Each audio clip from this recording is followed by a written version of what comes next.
The soft hum of violins floated through the elegant restaurant, weaving between the clinking of glasses and the low murmur of conversations. Candlelight flickered in crystal holders, casting golden halos across tables dressed in white linen. To most people here, it was just another Friday evening. A night to celebrate, to toast to love, to forget about work. But for Emily Carter, this night was something entirely different. It was the first time in months that she had dared to believe in the possibility of being seen again. Not as the woman in the wheelchair, but as a woman worth loving. She adjusted her silk blouse nervously, smoothing down the fabric even though it didn't need it. Her reflection in the polished silverware stared back at her, betraying the uncertainty she felt. The heels she once adored were gone. Now, her wheelchair sat like an unspoken announcement of her brokenness. Every squeak of its wheels seemed louder than the laughter around her. Emily Carter had not always been this way. Once she was a force of nature, the youngest female CEO in her city's history. Bold, confident, always in motion.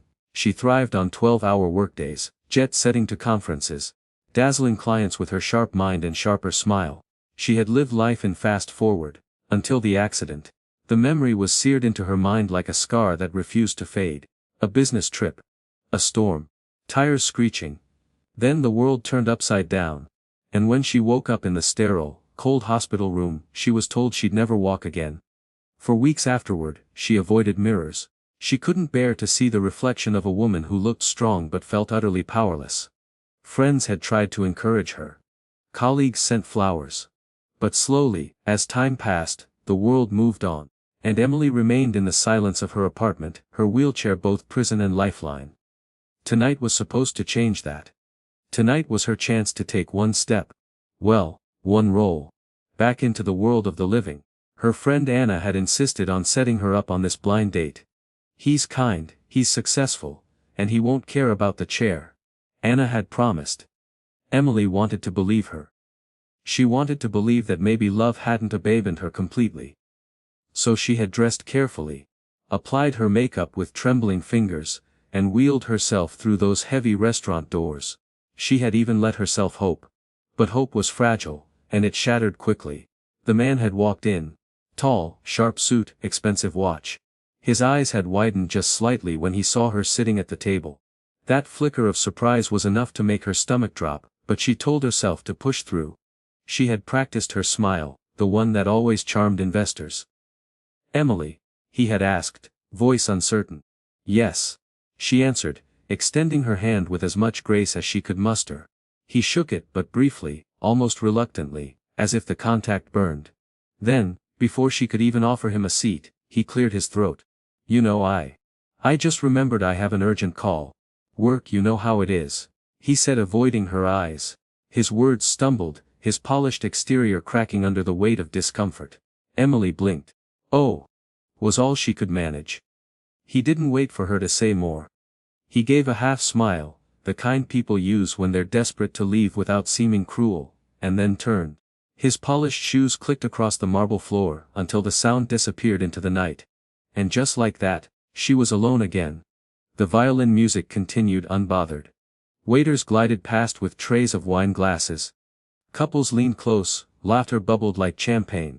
And Emily sat there frozen, the empty chair across from her screaming louder than any rejection ever had. Her throat tightened, her vision blurring. She lowered her gaze quickly, unwilling to let anyone in this room see the tears forming in her eyes. Being pitied was worse than being ignored. She had fought so hard to project strength, to prove she wasn't defeated. But at this moment she felt utterly humiliated. Her hands trembled on the table and she quickly folded them into her lap. She thought of leaving. Of wheeling herself out into the cold night and erasing this whole disaster from memory. But her body wouldn't move. Her heart was too heavy. Inside her mind, the cruel voice she hated whispered, "Of course he left.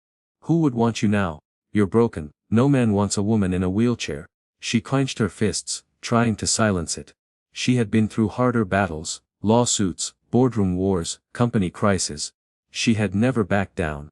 But this was different. This wasn't about business or power. This was about her heart, and that, she realized, was far more fragile than she ever admitted. A waiter approached. Polite smile plastered on his face. Would you like me to clear the table, Mom? Emily swallowed hard. The words stung. He didn't mean to hurt her, but they made the truth undeniable. There was no date, no partner, no one coming to fill that empty chair. She forced herself to nod. Yes, thank you.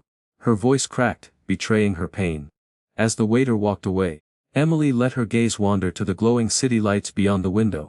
Couples strolled by hand in hand, oblivious to her turmoil. She used to be one of them, free, alive, unshackled by wheels. Now, she felt like a ghost haunting her own life. She whispered to herself, so softly no one could hear, maybe love just isn't for me anymore. The words tasted bitter, but in that moment, she believed them. And just when she was about to give in to despair, just when she thought this night couldn't sink any lower, the restaurant doors opened again. Heavy boots clunked against the polished floor, a sound so out of place in this world of polished shoes and delicate heels that it made her look up. Grease, stained jeans, a jacket that had seen better days, and a face she didn't recognize, rugged, tired, but oddly warm. The mechanic had arrived. And though Emily didn't know it yet, her life was about to change in ways she could never have imagined. The restaurant door swung open with a metallic clang that didn't belong in such a polished place. Heads turned briefly, eyebrows raised, as the sound of heavy boots broke through the rhythm of soft violin strings. Most of the diners quickly dismissed it, returning to their wine and whispered conversations. But for Emily Carter, still reeling from the sting of abandonment, the sound pulled her gaze upward. At first glance, he looked like an intruder from another world. His jeans were faded, streaked faintly with oil and grease stains. His jacket, once brown, now looked like it had lived 1,000 lives. His hands were rough, calloused, with a faint blackness under his fingernails that soap couldn't quite wash away. His hair was messy, his stubble uneven, and his boots. God! Those boots! Left tiny smudges of dirt against the restaurant's pristine marble floor. He didn't fit here. Not among the men in pressed suits and polished cufflinks. Not under the chandeliers that sparkled like diamonds. Emily's first thought was that he must be lost. Maybe he'd wandered in by mistake, looking for the bar down the street. Yet there was something deliberate in the way he moved. His eyes scanning the room as if searching for someone. The waiters hesitated, exchanging glances. You could almost hear their unspoken thoughts. He doesn't belong. Should we stop him? But before they could act, a delivery driver, judging by the logo on his jacket, ran in behind him. Breathless, he clutched a phone.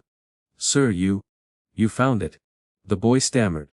The mechanic pulled a wallet from his jacket pocket and handed it over with a casual shrug. You dropped it outside. Figured you'd need it more than I do. Relief washed over the boy's face as he flipped it open. Checking for cash and cards. Everything's here. Thank you. I don't know what I'd have done. Just be careful next time. The mechanic interrupted gently, patting the boy's shoulder. His voice was deep, gravelly but kind. The boy bowed in gratitude before rushing out again, leaving the mechanic standing awkwardly at the entrance. For a moment, he looked ready to leave too. He shifted his weight, scratched the back of his neck, and started toward other plans. A waiter, flustered, trying to maintain the illusion of elegance in the midst of this disruption, hurried forward. Aye, sir, right this way. Your table is ready. Without waiting for confirmation, he gestured toward the empty chair across from Emily. Emily's eyes widened. Wait. No. Surely not. The mechanic looked confused but didn't resist. Yeah sure, he muttered, letting himself be led. And before Emily could protest, he was standing at her table, pulling out the chair opposite hers. Their eyes met. Up close, Emily could see that his face was weathered, as if the sun and wind had shaped it. He wasn't classically handsome. Nothing like the polished man who had abandoned her earlier. But there was an honesty in his expression, a warmth in his dark eyes that unsettled her in a way she couldn't explain. The waiter, oblivious, poured water into his glass. Your companion has been waiting. Would you like to order now? Emily's cheeks flushed hot. Wait. She began, her voice sharp with embarrassment. The mechanic raised his hands slightly, palms open, as if to show he meant no harm. Hold on. I think there's been a mistake. The waiter blinked. Mistake, sir. Yes, Emily cut in, her tone clipped. He's not my. She stopped herself. Her voice wavered.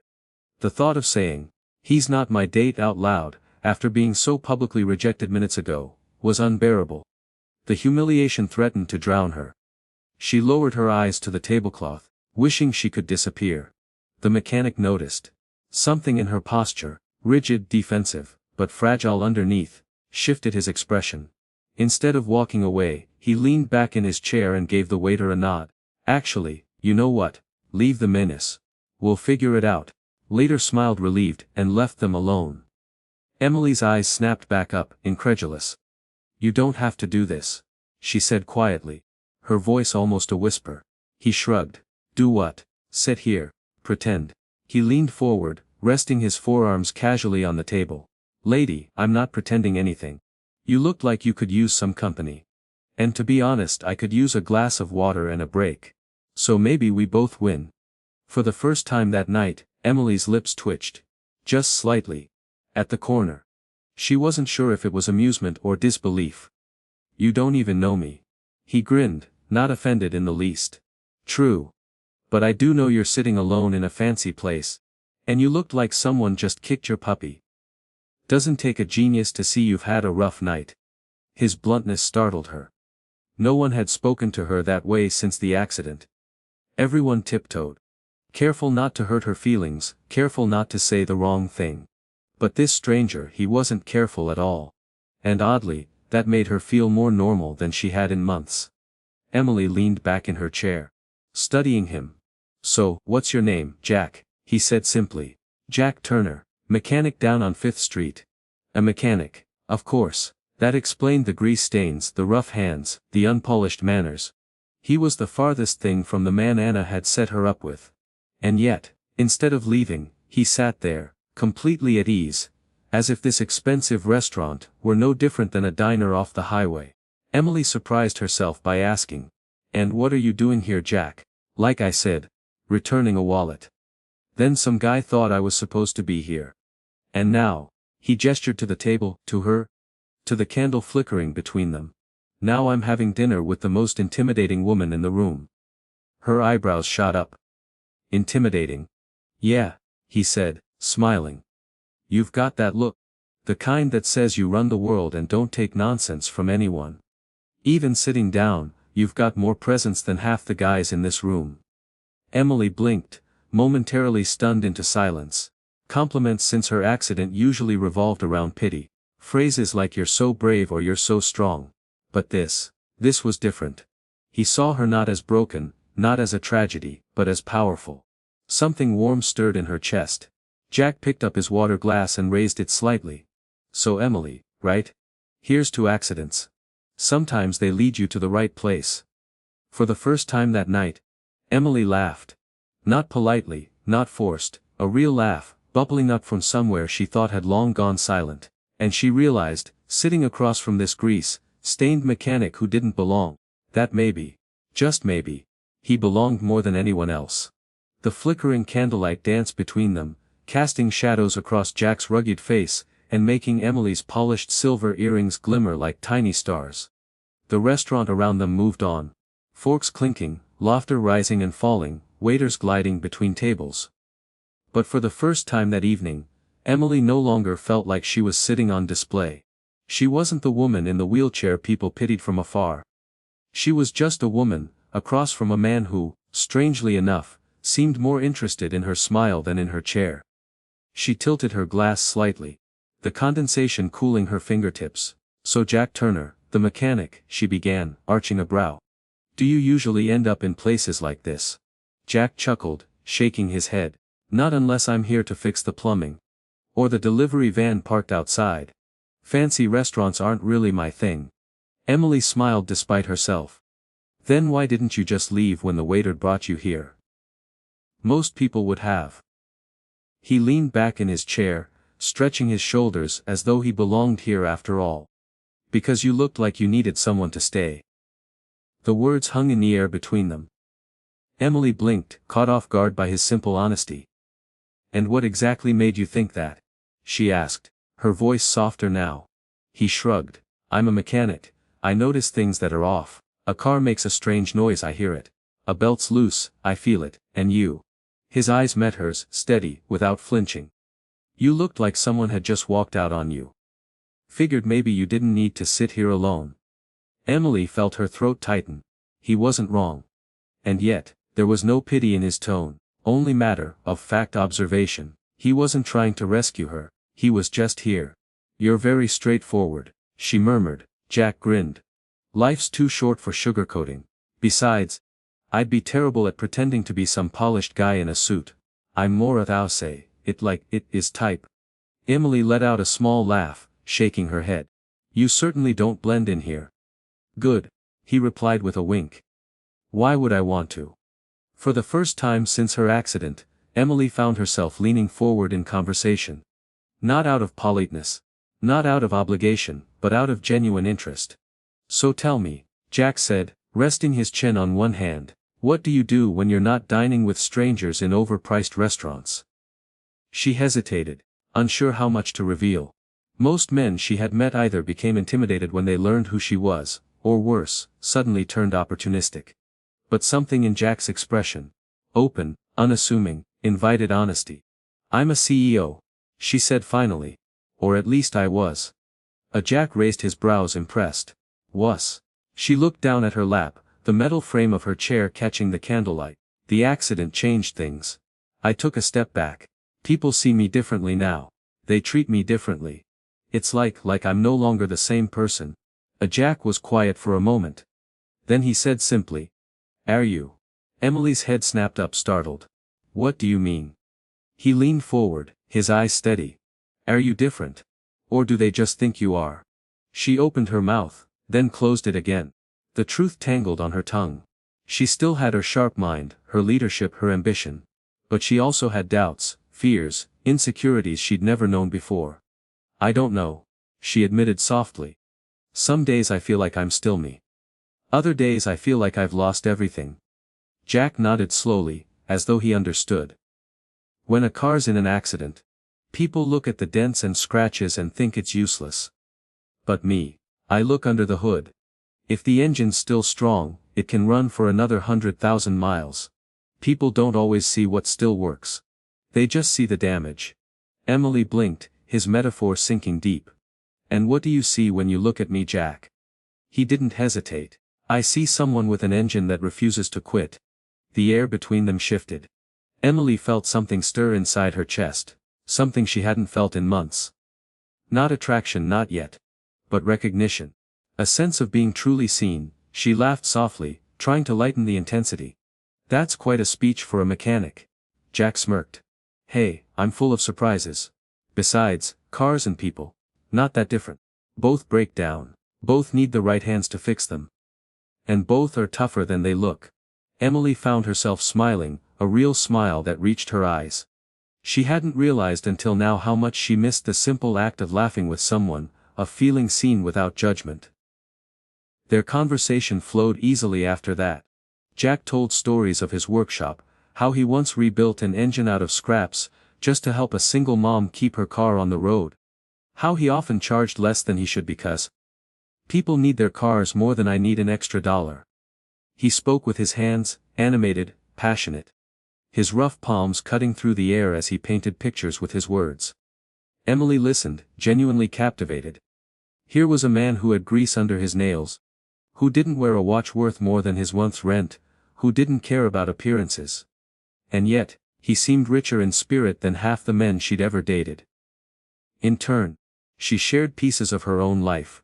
The thrill of closing her first deal, the rush of building a company from scratch, the pride she felt seeing her employees succeed. Jack didn't interrupt with awe or intimidation. He simply listened, nodding, occasionally cracking a joke that made her laugh harder than she expected. At one point, Emily caught herself leaning forward, so far she nearly forgot about the chair beneath her. She had become so used to being defined by it, by the limits it imposed. But with Jack the chair wasn't the loudest thing in the room. Her laughter was. Her words were. And she realized something startling. She had forgotten about the man who walked out on her earlier. The sting of rejection, the humiliation. It had melted away in the warmth of this unexpected conversation. By the time the waiter returned to ask about dessert, Emily was smiling so freely that he blinked in surprise. It was as if she had transformed before his eyes. No dessert, Jack said with a grin. But maybe a cup of coffee. Emily nodded, her eyes never leaving his. Coffee sounds perfect. As the waiter left, Emily felt a quiet truth settle in her chest. She hadn't expected this night to give her anything but pain. But here she was, sitting across from a grease-stained mechanic who had wandered in by accident. And for the first time in a long while, she felt alive again. The night outside had deepened, painting the city streets in shades of midnight blue and amber. Inside the restaurant, candles burned lower, their flames flickering as if weary from a long evening. The crowd had thinned, couples leaving arm in arm. Laughter echoing as doors swung open and shut. Emily and Jack sat in comfortable silence, coffee cups empty now, the warmth lingering in their palms and hearts. It was strange. Hours had passed, yet it felt like minutes. For the first time in months, Emily wasn't watching the clock, waiting for the moment she could escape the pity of others. Tonight had been different. Tonight, someone had seen her. But eventually, reality pressed in. Emily glanced toward the large glass doors at the front of the restaurant. Her chest tightened. That entrance, that single obstacle, had become her private battleground. The doors were heavy. She knew it because she'd struggled with them earlier, maneuvering her chair, while trying to pull the brass handle. A small act most people never thought about had turned into a humiliating spectacle for her. A man in a suit had held the door open then, his smile polite, his eyes filled with pity. The memory of it still stung. Now, as she stared at those doors, her confidence threatened to crumble again. The laughter she'd shared with Jack felt fragile, like it might vanish the second she reached for that handle. Jack noticed the change in her expression. "What's wrong?" Emily forced a smile. "Nothing. Just time to head home." He didn't push. Instead he stood and walked around the table. His movements were unhurried, natural. Not the rushed, awkward attempts of someone trying too hard. He simply waited as Emily adjusted her chair and began wheeling herself toward the front. Her palms pressed firmly against the wheels, the familiar rhythm grounding her. But as she neared the door, her heart began to pound. She hated this part. The weight of all those eyes, even if no one was looking, felt unbearable. She reached out, her hand closing around the cold brass handle. The door didn't budge at first. She pulled harder, muscles straining, her body leaning forward with effort.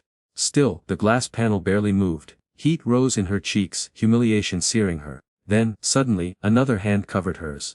Large, calloused, warm. Not pulling the handle away from her, not taking control.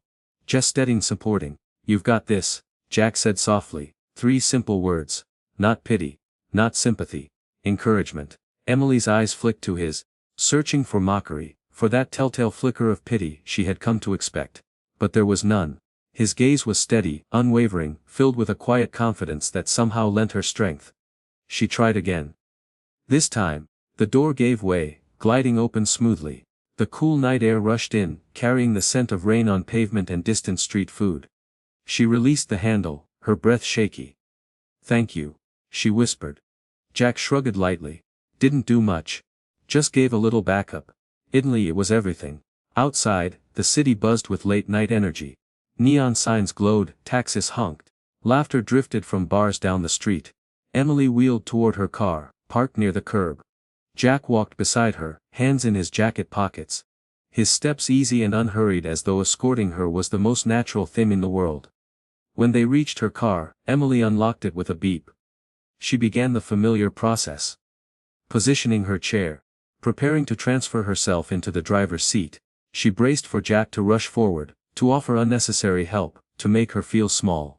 But he didn't. He stood quietly nearby, giving her space, his gaze respectful. Only when she struggled with the angle of the chair did he step closer, not to take over, but to gently hold the chair steady. "Got it?" he asked. "Yes," she breathed, grateful. When she finally slid into the driver's seat, she looked up at him. His figure was framed by the glow of a street lamp, rugged and unpolished, yet somehow steady as stone. He reached into his pocket suddenly, pulling out a small object. "Here," he said, holding it out to her. Emily frowned, curious. In his palm lay a tiny wrench-shaped keychain, silver and simple, worn from years of use. "What's this?" she asked, taking it gingerly. Jack's smile was faint but sincere. "Whenever you feel broken, remember this." Everything can be fixed. Sometimes it just takes the right hands. Emily stared at the little wrench, her throat tightening. It wasn't expensive, it wasn't flashy. But it carried more weight than any diamond bracelet or bouquet of roses ever could. It was a gift of perspective.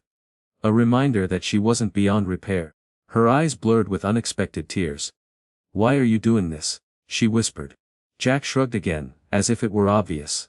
"Because someone once did the same for me. I was at my lowest, ready to give up. And a stranger reminded me I wasn't broken. Just bent." "We all need that sometimes." Emily swallowed hard, emotion choking her. She wanted to speak, to tell him how deeply his words had struck. But all she managed was, "Thank you." Jack nodded, stepping back as she closed her car door. "Drive safe, Emily." As she pulled away, the city lights reflecting in her rearview mirror. She glanced down at the little wrench resting in her lap. Her fingers curled around it tightly, as if anchoring herself to the hope it represented. And for the first time in months, she didn't feel like she was leaving a battle lost. She felt like she was carrying something with her, something fragile, yes, but alive. A spark. The drive home was quiet. The city lights flickering past like memories on fast forward. Emily's hands gripped the steering wheel, but her mind wasn't on the road. It was on the wrench-shaped keychain lying on the passenger seat. Gleaming softly under the glow of the dashboard lights. It wasn't expensive. It wasn't glamorous. And yet it felt like the most valuable thing she owned. As the traffic lights changed from green to red, she found herself staring at it. "Whenever you feel broken, remember this."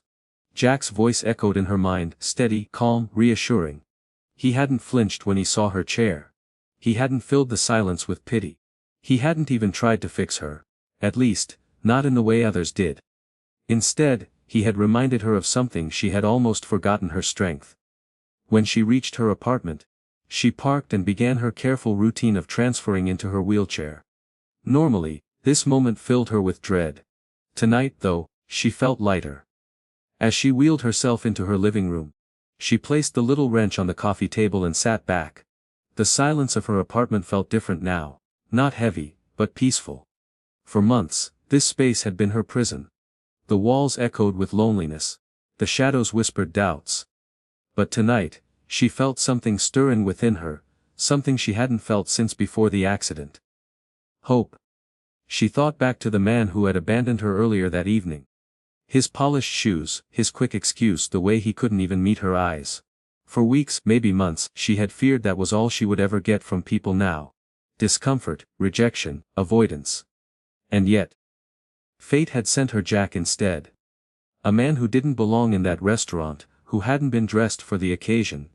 Who had grease under his nails and boots that scuffed the marble floor.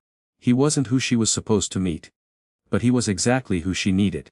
Emily wheeled herself toward her office corner, where papers still sat piled high from her company. Contracts, reports, proposals, things she had avoided since the accident, too afraid to face them. Her assistant had begged her to return, even part-time. But Emily hadn't trusted herself. She had believed her power, her confidence, her very identity had been stripped away. Now, looking at the stack of documents, she felt something shift. Maybe she wasn't the same Emily as before. Maybe she didn't have to be. Maybe she could be stronger. Wiser. More resilient. Her phone buzzed on the counter, jolting her from her thoughts. A message from Anna lit up the screen. "How did the date go? Please tell me he wasn't awful." Emily stared at the text, a smile tugging at her lips. She typed back slowly. "It was a disaster. And the best night I've had in a very long time." She didn't explain further. Some things couldn't be put into words. Not yet. Later that night, as she lay in bed, she held the wrench keychain in her hand, the metal cool against her skin. She thought about Jack's rough hands steadying hers at the restaurant door, about his easy laugh. About the way he had seen her without flinching. And for the first time since the accident, she fell asleep not with dread in her heart, but with a quiet smile on her face. The following weeks brought change, not all at once, not dramatically, but in small, steady steps. Emily began showing up at her office again, wheeling into the boardroom with a confidence that made heads turn. At first, whispers followed her. But soon, her sharp mind and decisive leadership silenced them. She wasn't just back, she was stronger than ever. Her employees noticed the difference. She no longer barked orders the way she once had, instead, she listened more, encouraged more, inspired more. The accident had humbled her, but Jack's words had reminded her of her worth. And together, those two truths made her a better leader than she had ever been. At night, when the work was done, she sometimes found herself at the little diner near 5th Street, where the smell of motor oil from the garage next door mixed with the scent of frying burgers. And more often than not, Jack would be there, still in his grease-stained jeans, telling stories that made her laugh until her sides hurt.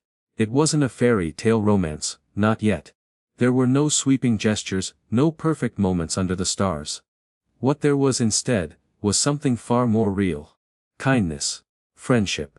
A sense of being truly seen. One evening months later, as Emily was leaving the diner, she paused by her car.